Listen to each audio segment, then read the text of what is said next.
Welcome to Backstories, the podcast where we dig deep into the untold tales behind the people, places, and moments that shape our world. Every month, we'll uncover the hidden narratives that inspire, surprise, and challenge us. So, grab your headphones and get ready to journey into the past, one backstory at a time. All right, next up is Butterfly Betty and her story, Cookie Cutter.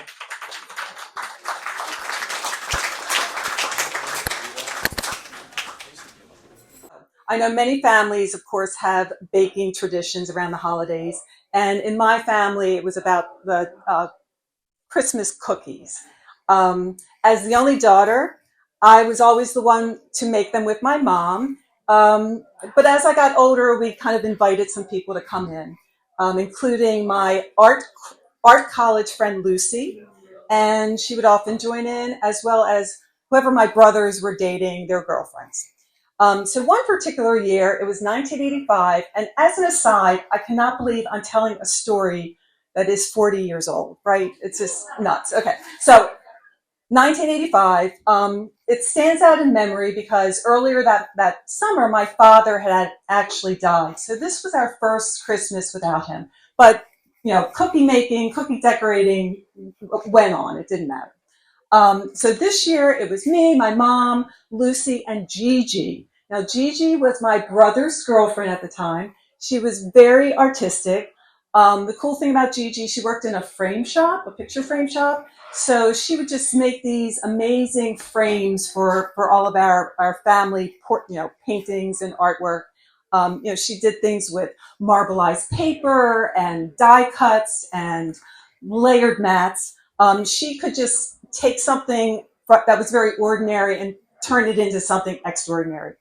So cookie making with us girls was a ritual. My dear mother would make a batch of, the most typical sugar cookie dough. She would, roll it out for us using that ancient rolling pin with the red handles. Oh, can you hear me now? Maybe.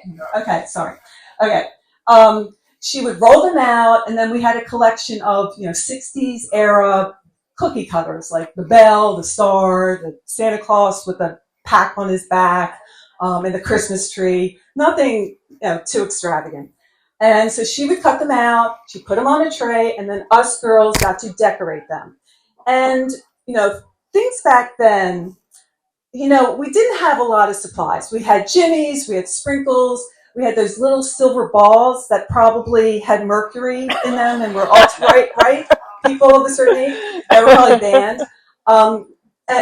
We did not have, edible glitter and, these kits with icing and any of that. But our basic tools were toothpicks, tweezers, and believe it or not, straight pins, because we would be so meticulous. We would place a single jimmy, and make these like miniature masterpieces of cookies. And we only ended up making maybe 12 each. It took hours, and I will say it probably was a little competitive, but it was fun. It was all a beautiful thing.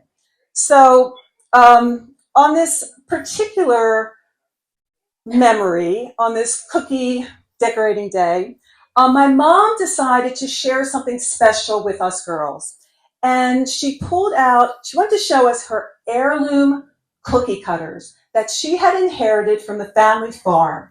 And they were very simple, like farm animals, you could tell they were handmade, and I'm sure some frugal great-great-grandfather probably made them from, old, discarded tin cans. But they were very important to her. They were very precious.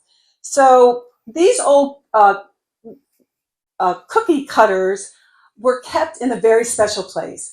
They were in a cabinet over the refrigerator in an old bread bag. Now, and they were probably wrapped with a twisty tie. That's how precious they were, that they were kept in this old bag. So my mom decides, what my mom didn't know is weeks earlier, my brother had taken the cookie cutters and given them to Gigi. because Gigi was going to mount them in a beautiful frame, and then we were going to re-gift them to my mother for Christmas as a surprise. So we were sure she was going to love that. So here we are, just a few days before Christmas, when my mom gets this idea to do a show and tell with her most precious heirloom cookie cutters. And she grabs a step stool, goes over top of the refrigerator, opens the door, and freezes because the bread bag is gone. And my mother, who was a former bookkeeper, very precise, very organized, she seemed genuinely frazzled and a little rattled. And she started like looking through the kitchen, and she was a very stoic woman, so it was unusual to see her get upset. And it's, and I have to say, it is understandable that she was a little wistful, a little sentimental, because this was her first Christmas as a widow. So it was a little testy time. So us girls, we kind of exchanged panicked glances at each other, like, should we say something? Should we, are we going to ruin the surprise? But we could not bring ourselves to spill the beans. And I got to say, looking back on it now, it was probably a little selfish on my part, but I wanted to, stick with this plan because I knew it was going to be so great. But, it did cause her distress, and she ended up, eventually let it go, but I could tell she was upset. So we fast forward to Christmas, which was just a few days later. My mom unwraps her gift, the cookie cutters, and they're in this beautiful frame that Gigi has put together for her, and she admired the craftsmanship. And I could see that, she appreciated it. She knew that we put some effort and thought into it. But she also seemed a little pissed about it. And, honestly, I do feel, I don't blame her. I think she felt more like relief than joy. And I have to say, I've carried a little bit of guilt about this whole situation. So yesterday, I was thinking, I think I'm going to tell a story, and I think I'm going to do about the cookie cutters. And then I thought, oh my gosh, wouldn't it be cool if I brought the cookie cutters to show you guys, right? So I went to where I thought the cookie cutters were, and I couldn't find them. Because do you see? So my mom passed away, and I inherited the framed cookie cutters, and I had them displayed in my kitchen. And then during the pandemic, like most people, we painted, we renovated, we did all this stuff in the house, and apparently I had misplaced them somewhere. So now here I am yesterday, and I couldn't find them, and they weren't where I thought they were. Just like my mom, she knew where her cookie cutters were. But then, wouldn't you believe it? A Christmas miracle happened, and I found them, and here they are.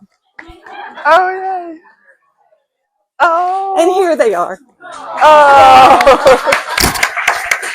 Thank you.